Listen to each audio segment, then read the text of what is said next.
Welcome to Surgical Science Q1 Report 2026 presentation. During the Q&A session, participants can ask questions by pressing pound key 5 on their telephone keypad. During the Q&A, we kindly ask participants to limit yourselves to 2 questions at first. If you have additional questions, please queue up again by pressing pound key 5. Now, I will hand over to the speakers, CEO Tom Englund and CFO Anna Ahlberg. Please go ahead. Hi everyone, and welcome to this earnings call for Surgical Science for the first quarter of 2026. My name is Tom Englund, I'm the CEO, and with me today I have Anna Ahlberg, our CFO. So we'll start with a walkthrough of quarter 1 and the numbers, and then we'll open up for questions. So quarter 1 is a quarter with 2 stories running in parallel. On the surface, reported sales are down 6% to 236 million SEK.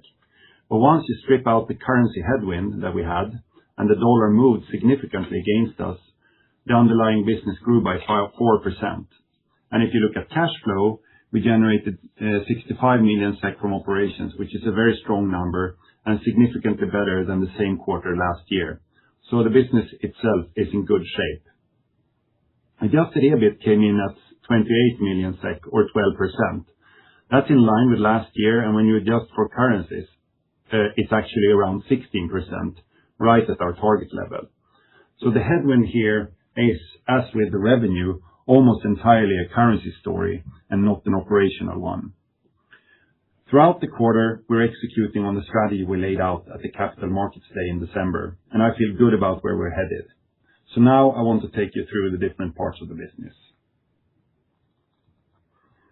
Educational products grew by 6% or 14% growth in local currencies. And there are some exciting things happening here that I want to highlight. EMEA had an exceptional quarter. Revenue was up 80% or over 80%, driven by a number of strong deals across Eastern Europe. And the UK, which, as you know, is where our Surgical Science UK team operates, posted one of its best quarters ever. Sales in pound sterling for the quarter actually exceeded the total for all of 2025, which is a big statement, and it also tells me that the investment that we have made in building that business is starting to pay off in a meaningful way. The Americas is a different story right now. We were down about 10% in local currency, and we see a trend in Americas with our active customers that despite pipelines being full, the purchasing decisions by our customers take slightly longer time. There's a certain hesitation in the market, particularly in the US, and we think it's tied to the broader macro environment. The silver lining, though, is that the activity is still very high with big pipelines, as I said, especially within ultrasound and robotics, which gives us confidence that the demand is there. China deserves a specific mention.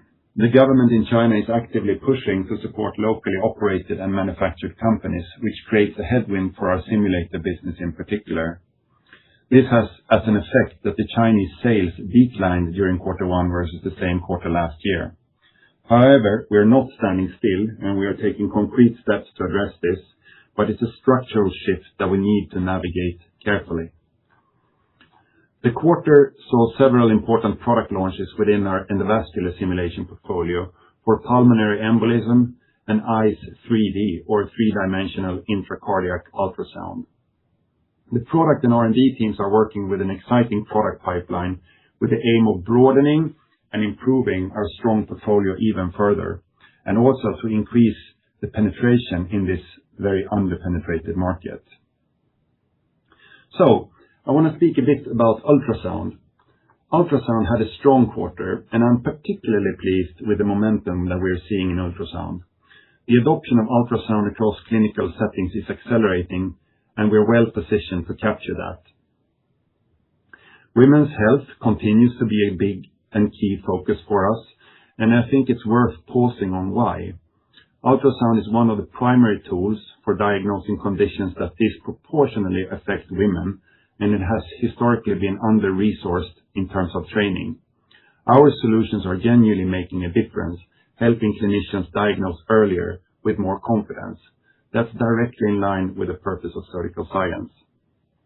The ultrasound simulation market is also genuinely exciting from a financial perspective due to the high number of potential users and the big size of the potential market. Ultrasound simulation has the opportunity to represent an even larger share of the revenues of Surgical Science in the future.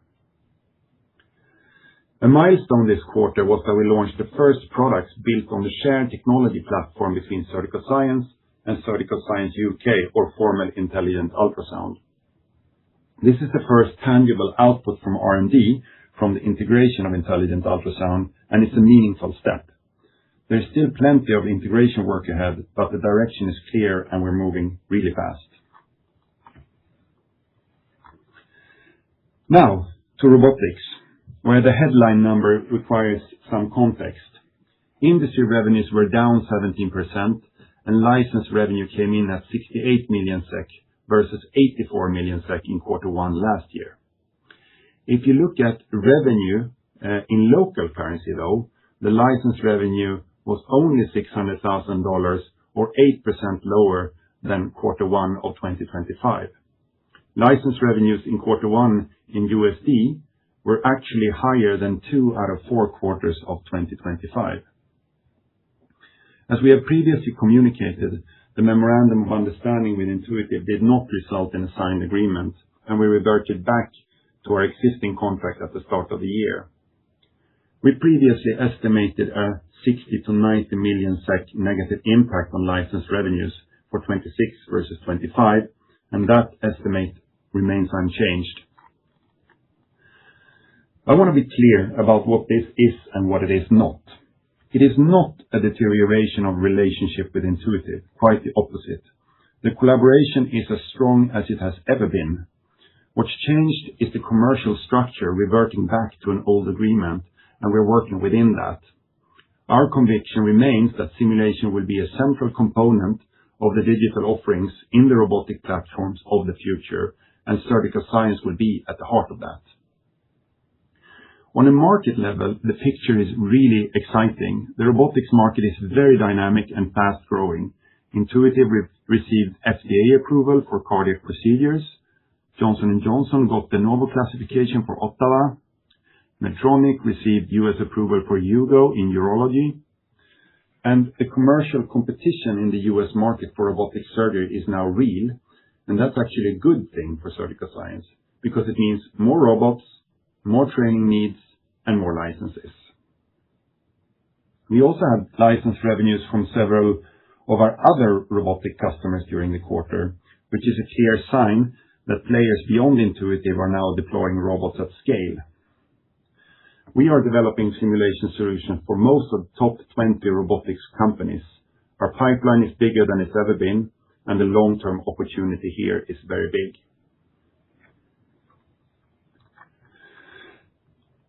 Medical device had a quieter quarter financially. Development revenue at 14 million SEK and simulator sales of 20 million SEK.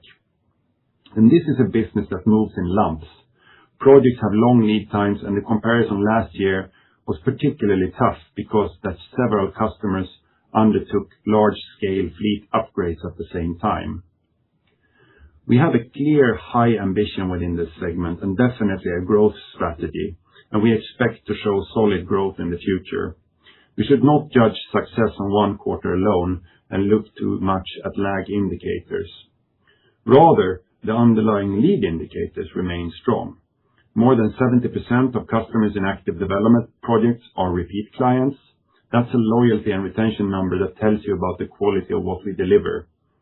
We're working with many of the biggest medtech customers globally and are a critical supplier in their deliveries, and we continue to see new clients entering as well. The foundation is solid.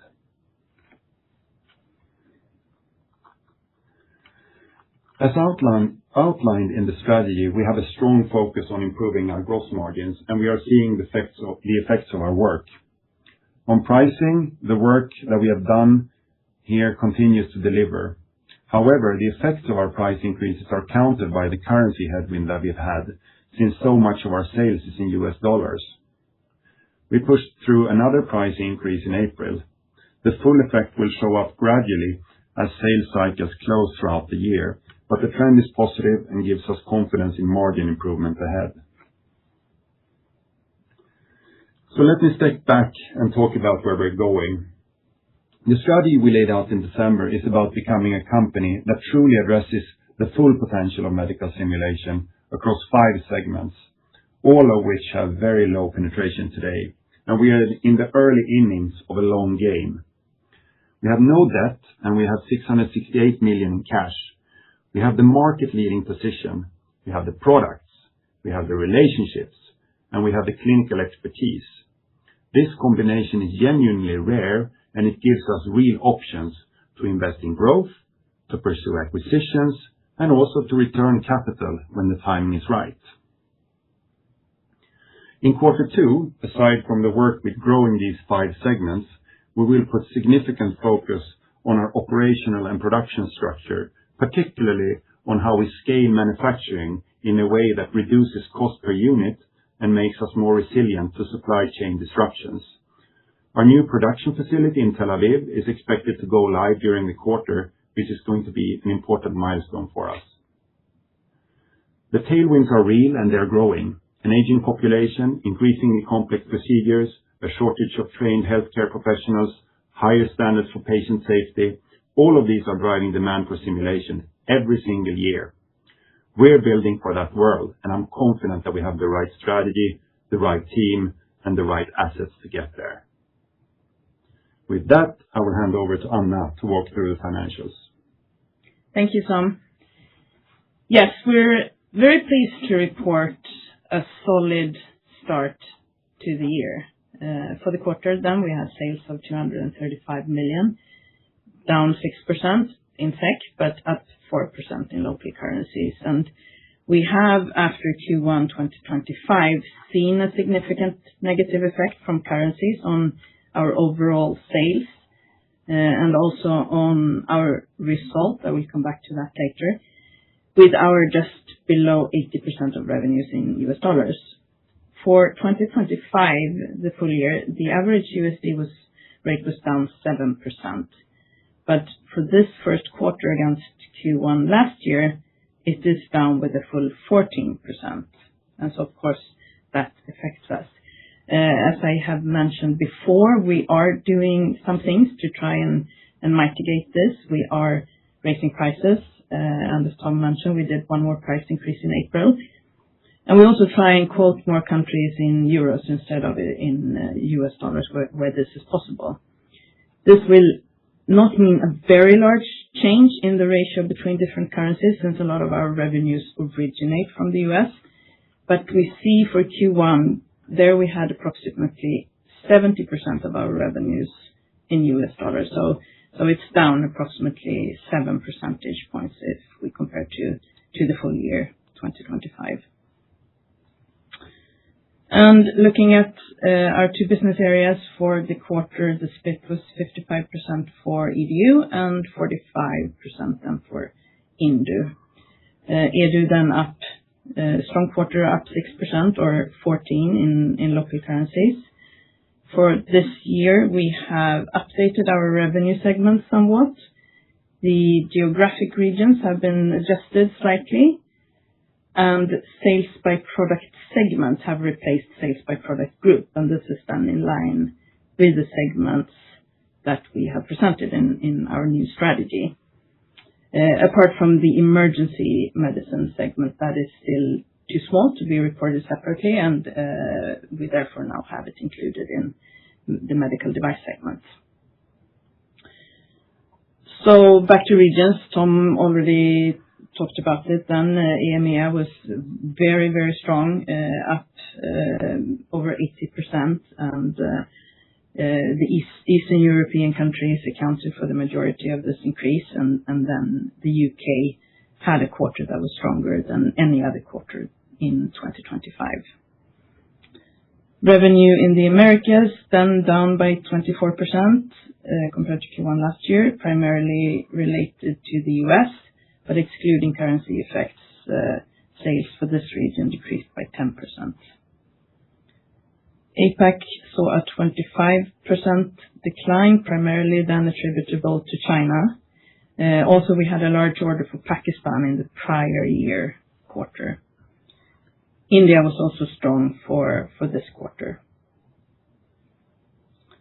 Indu, down 17% or 7% then, excluding FX effects, and license revenues, as Thomas talked about, 68 million, a decrease in SEK of 19%, but 8% then FX adjusted. And if we look at our revenue streams, that means that we had 29% of our revenues were license revenues in the quarter, which we see as a good number. And again, it was as expected that Intuitive was down due to the previously announced MOU cancellation, reverting back to the old agreement between the companies starting January 1st. And again, the previous estimate that we had that this will have a negative impact on our license revenues of 60 to 90 million, that is still our best estimate. However, we did have revenues also from several other countries, customers in this quarter. Simulator sales as a whole was down 2% compared to Q1 last year, and this is then due to our industry business area. As Tom said, it's more lumpy for sales than within Edu, since it's usually tied to larger projects where development is also involved. And our development revenues, they were up a bit compared to last year, but weaker than the previous 3 quarters. And this is then primarily due to the project we have in a Southeast Asian country. This project saw revenues of only 2 million SEK in this quarter due to a minor restructuring of one of the project's milestones. The total for the project is still the same, even with a smaller addition. But for this quarter, we saw some weaker revenues. And moving on then to our costs and EBIT margin. As mentioned, our gross margin then for the quarter was 66%, 69% if we look at the comparable quarter. License revenues, as we've seen, a lower share of total sales. And then the currency effects, that effect was approximately 2.2 percentage points in the quarter. And here it's important to note that the lower dollar exchange rate has for us less impact on the cost of goods sold than on other cost items. Our input goods are primarily purchased in currencies other than USDs, and production and associated wage costs are also not in US dollars. Also for the quarter, the proportion of direct sales within educational products, and then primarily in the US, was lower, and this also then has a dampening effect on the gross margin. So these 3 are the main 3 reasons. And then on the positive side, we have the price increases that we implemented in 2025. And as mentioned, we did another one in April. Regarding OPEX, sales costs were 21% of sales. In the comparative quarter, we had some restructuring costs attributable to the acquisition of Intelligent Ultrasound, now Surgical Science UK.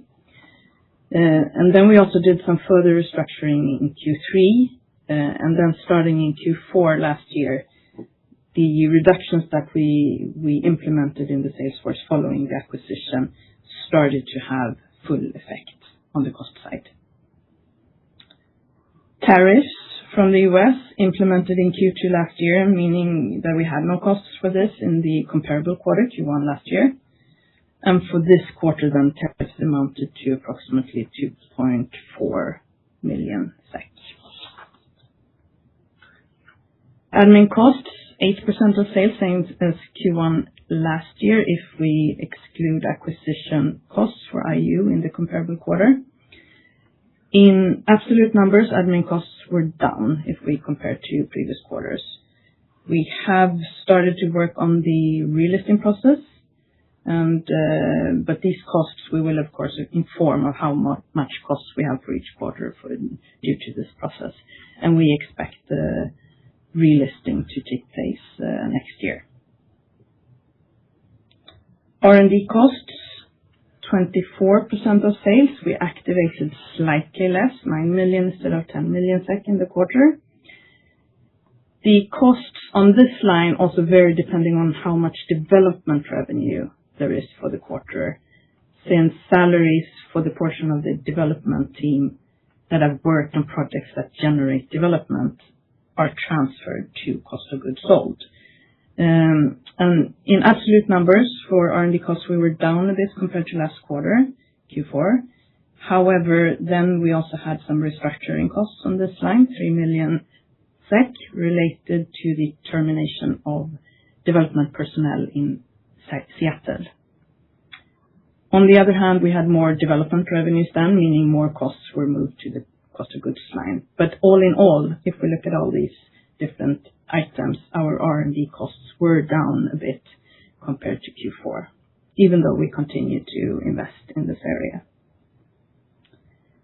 The other operating income and operating cost line, that mainly consists of costs for the company's option programs, as well as the revaluation of operating assets and liabilities in foreign currencies. And for this quarter, we had a negative impact on results of just above 5 million SEK attributable to this revaluation, compared to a positive of just under 2 million SEK last year. So following this then, our operating profit, our EBIT for the quarter was 23 million SEK, corresponding to an operating margin of 10%. If we then adjust our P&L for FX effects, EBIT amounted to 36 million or 14%. And the way we did this is then that we used the average exchange rate for Q1 last year, recalculated the P&L. However, balance sheet items and their impact on this line, the other operating income and expense line, that has not been restated.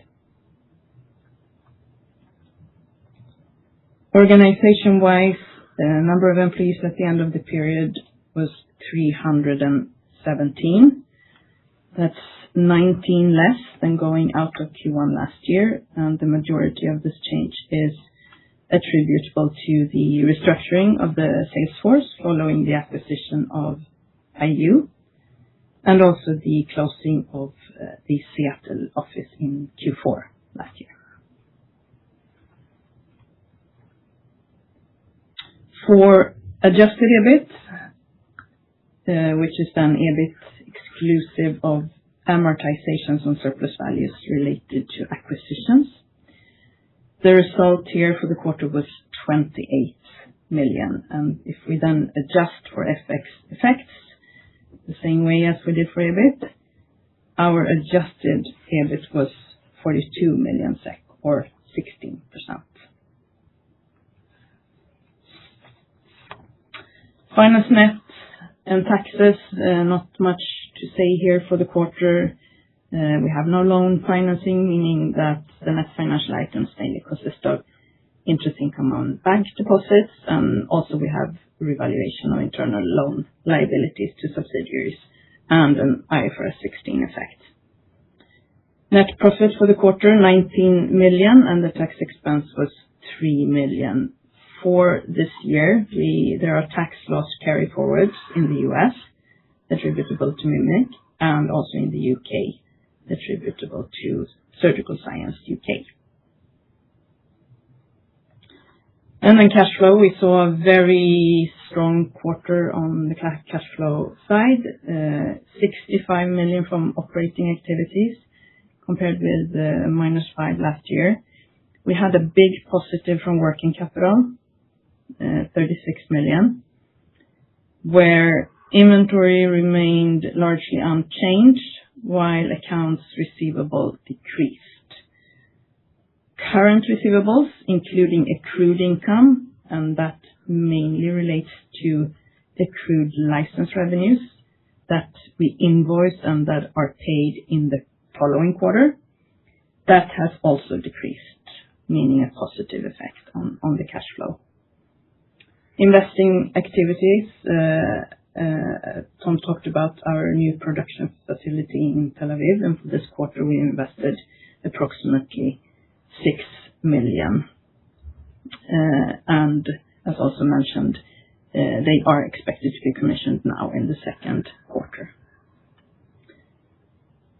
Financing activities, not much to mention here for the quarter, and that meant that cash flow was a positive 51 million for the quarter, and we ended the quarter with 668 million in our cash and bank.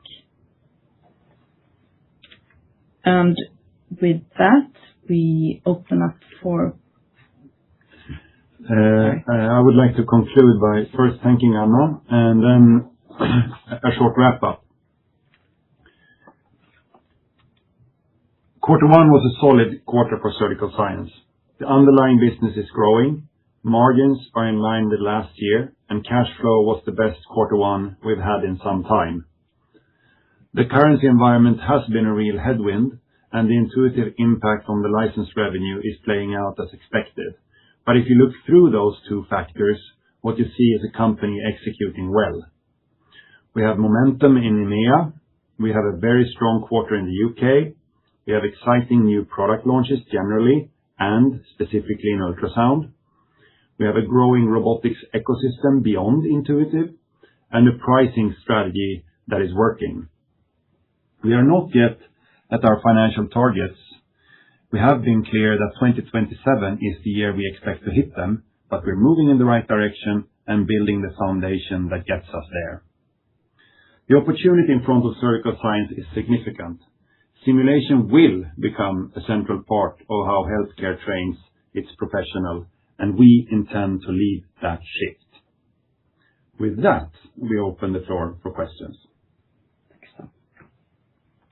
If you wish to ask a question, please dial pound key 5 on your telephone keypad to enter the queue. If you wish to withdraw your question, please dial pound key 6 on your telephone keypad. The next question comes from Christian Lee from Pareto Securities. Please go ahead. Yes, good morning, Tom and Anna. Thank you for taking my two questions. The first is regarding the license revenue. If you could give us some color on the composition of the license revenue in the quarter, if there were any larger packages delivered in Q1, and given that your robotics customers, aside from Intuitive, are contributing to sales to a great extent, do you view the 67 million you had in Q1 as a floor for the license revenue, or should we expect continued volatility going forward? Hi, Christian. Good question. So regarding the license revenues, it is clearly a positive trend where, as I said, simulation will play a central part of the digital offerings of the robotics platforms in the future. And since there is many players now entering the competition, more robotics systems are out there. The market is growing and the market potential is growing for simulation. That's clear. And I think it's very positive that we see that revenue streams from several different customers were seen during the quarter. And then regarding Intuitive and the kind of the expectations going forward, we don't speak about specific customers, but what we can say is that simulation continues to be an important piece of the digital offering of Intuitive, and in a sense there you could say that 2025 with 100% attach rate on the DFI was a slight jump start of the future. But when we speak with all our robotics customers, the team and I, we see that the discussions are only about how they can expand simulation content for their platforms and how they can tie simulation even more closely into their training pathways for the surgeons. So there is a real gap here between installed capacity of robotic systems and the number of trained surgeons. So That's why I say that not only will we be an important piece for the robotics platform, but also we think that this will be a growing business for us. Exactly how this will play out quarter by quarter is difficult to say, but I think you have to find appeal in the long-term opportunity here. Excellent. Thank you. My second question is regarding the structural changes in the Chinese market and your steps to address these challenges. Are you considering moving any manufacturing or perhaps assembly operations to China? It's a very good question, and it's definitely a structural shift. And what we are doing is that we are trying to be a term coined by Atlas Copco, global, meaning that we want to be global and local at the same time. So what this means is that we want to have more local presence, generally speaking, in China, not just related to production or operations. We want to be perceived as one global important player with a very strong local foundation, so that we can be seen as an attractive player from a Chinese perspective and not as a foreign company. So we're taking actions then to increase our presence generally in China, and that has had as an effect several important decisions here through last quarter and also this quarter. Great. Thank you very much. The next question comes from Simon Larsson from Danske Bank. Please go ahead. Yes. Hi, Tom and Anna. I would like to start on the education segment. I think it was a rather solid quarter for that part of the business, and it seems, looking back a couple of quarters now, that you've established some kind of revenue level around 130 million per quarter.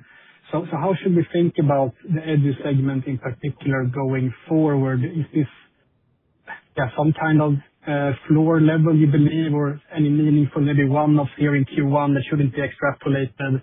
Thinking maybe about the ultrasound businesses, which was very strong, obviously. But any help on the dynamics on the edu segment here going forward would be helpful.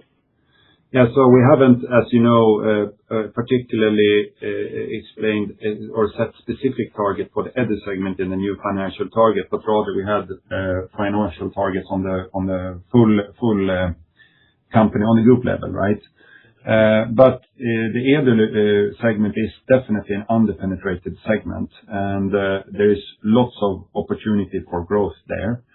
And within the different sub-segments of the edu segment, you have different growth potential, both in percentage and absolute terms. The way we're going to grow this segment is primarily by two important levers. One is the sales and marketing lever, driving awareness in this segment of medical simulation and the value of our products. That's mainly a sales and marketing efforts, and there we have tremendous amount of activities going into driving different type of marketing initiatives to drive awareness, as well as thinking hard and executing on how to cover the market in a much better way. We have a very broad product portfolio today, and there's big opportunity here to cover the market in a more efficient way. And the second growth lever is in new product introductions. And as I mentioned in my comment here, we have a strong product pipeline working, within R&D and product development. And we also have made some important product announcements here last quarter and the quarters before that as well. And usually what happens then is that becomes kind of an add-on effect, meaning that it doesn't take away from the existing business, it rather adds on to the business. So when you introduce a new product, then you get a jump in the sales. So it's definitely a growth strategy, and we're working on these 2 to 3 levers: sales, marketing, and product development to increase the penetration and grow the sales. Yeah, cool. Gotcha. And I suppose maybe a tough question to answer, but on the industry OEM side, as Christian also mentioned, the strong print here in Q1, and you're sticking to your 60 to 90 million impact versus last year for the full year of 26. But could you give us any sort of direction as to how the impact will be sort of distributed over the quarters? I would expect us to maybe see increased pressure from Intuitive in the coming quarters, or am I mistaken? Any help in that regard appreciated. I think there's a lot of moving parts here. I mean, it's not just our license revenues are not just constituted of Intuitive. As I've said, we have several different revenue streams within license revenues. We want to stick kind of to the overarching argument that simulation will become a very central piece for the robotics manufacturer. And as I said, we see increase in the number of requests for proposals and the number of development projects that we have with these customers. And usually they become customers and they stay customers with us for a long time. Then there's another piece of this as well, is that the robotics manufacturers, they themselves work on the business modeling and the packaging of the digital offerings here. And the way that you offer robotic platforms tomorrow will not be necessarily the same as today. And that will also have an impact on the packaging of the digital offerings, and it will also have an impact on the volume of licenses that we sell. So there are so many moving parts here. So we want to refrain from making any sort of more specific predictions, but rather stick to the 60 to 90 million that we have said that is the impact on the full year, and then feel very confident about the long-term opportunity here in the license business. Understood. Thanks so much. As a reminder, if you wish to ask a question, please dial pound key 5 on your telephone keypad. The next question comes from Ulrich Trattner from DNB Carnegie. Please go ahead. Thank you very much. And kind of building on the previous questions and regarding the 60 to 90 million in guidance you provided, is there any way where you can give us some more information on the effects in Q1? And I know you won't sort of to the guidance, but it should really help the market to navigate sort of seeing growth, underlying growth in this segment. If you can help us provide some more granularity on the potential headwind or the expectation of headwinds throughout the course of 26. Once again, I think it's very dangerous and somewhat unprofessional to try and give guidance on a quarter-by-quarter basis when there's so many moving parts. I think that the macro trends are very positive and strong. I spoke about the increase of competition with different robotic manufacturers now coming in. We see strong competition within the US market now with Medtronic and Johnson & Johnson entering the fray. And that, of course, drives the need for training and drives the need for simulation, right? And then, as I also mentioned here, just in the previous question, there is also moving parts in how you package and how you price these licenses and what prices you have for these licenses. So all this together, and still relatively few number of customers, not that we have like hundreds or thousands of license streams, makes it that it can be a little bit lumpy, but the longer term opportunity is very strong, and we also feel very confident in our ability to deliver value and extract good solid prices from these customers. And regarding more specifically, for example, the attach rate and how many licenses per system for specific customers, we need to also see how this plays out in a little bit of a more longer term. It's too early to judge for just one quarter. Sure. But if we were to look isolated here for Q1, what was sort of the quantified negative effect year-over-year?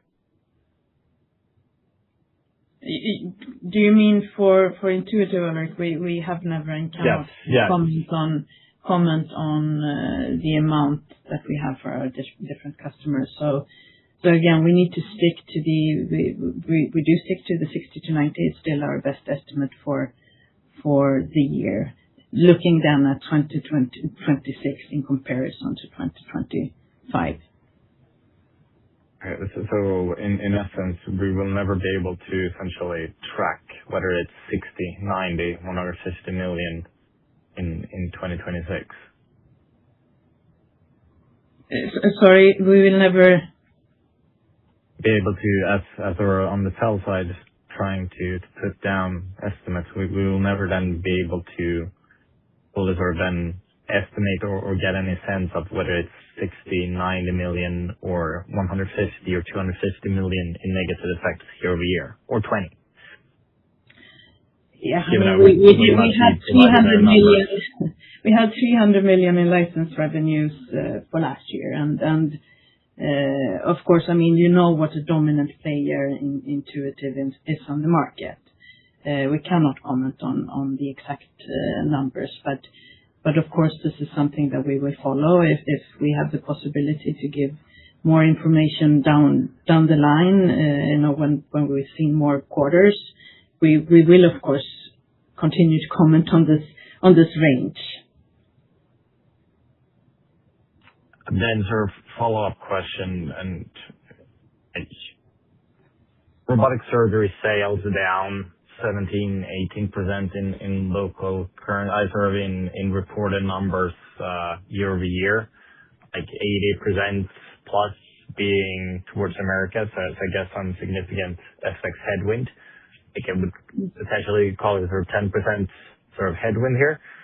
But then if you add back sort of the negative effects, are we talking about underlying growth here in constant exchange rates, or is it still in sort of the negative territory?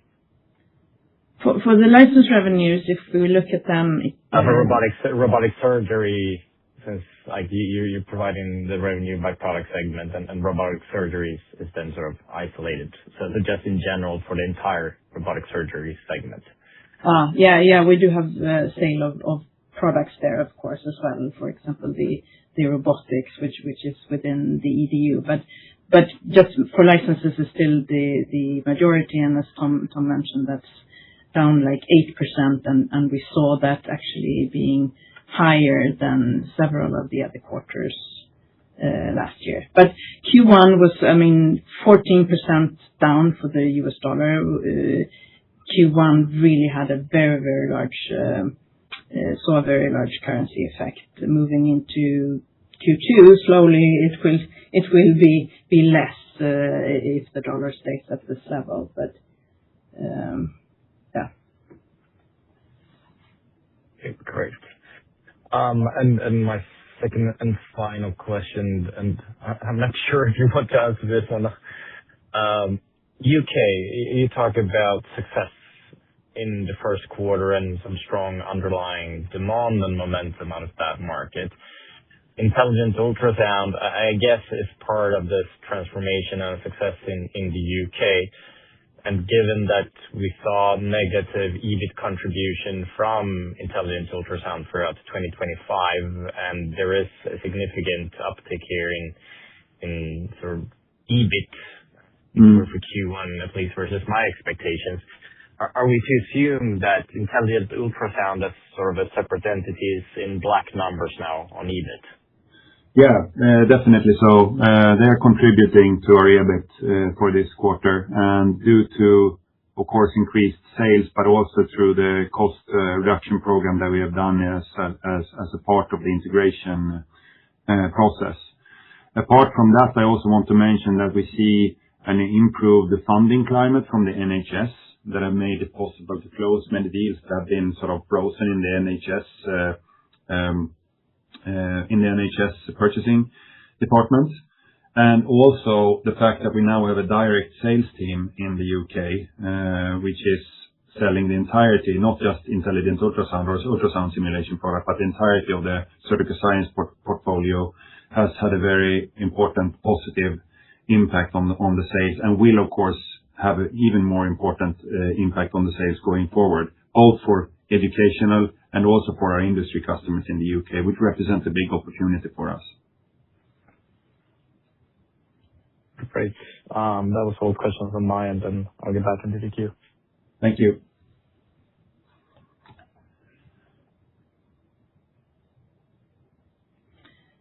There are no more questions at this time, so I hand the conference back to the speakers for any written questions or closing comments.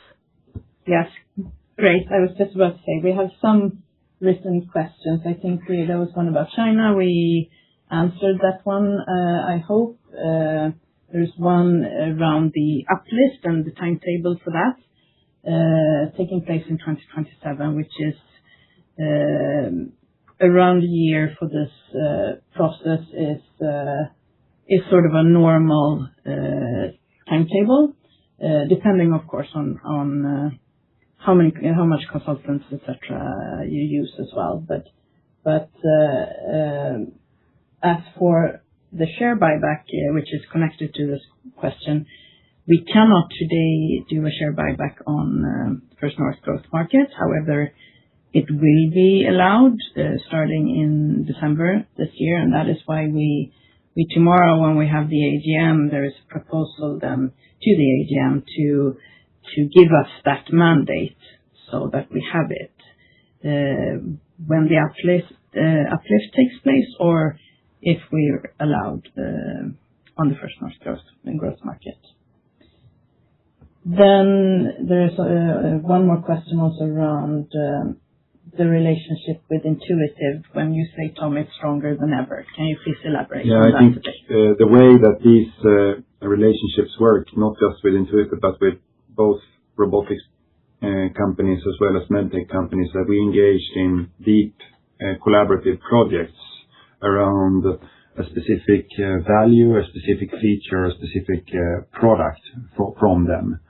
And then our development teams engage in a development project that leads to either a software simulation piece or some type of hardware for a medtech company. And these type of discussions with Intuitive are ongoing, and development work is still continuing in an unchanged manner. And that's what I mean by this comment. And of course, that's a lead indicator for future business, of course, both with this customer and with all the other customers that we have. Then I don't think we have any more written questions. So, no more questions. So thank you for your attention, and see you all in a quarter. Thank you. Thank you for today. Bye-bye.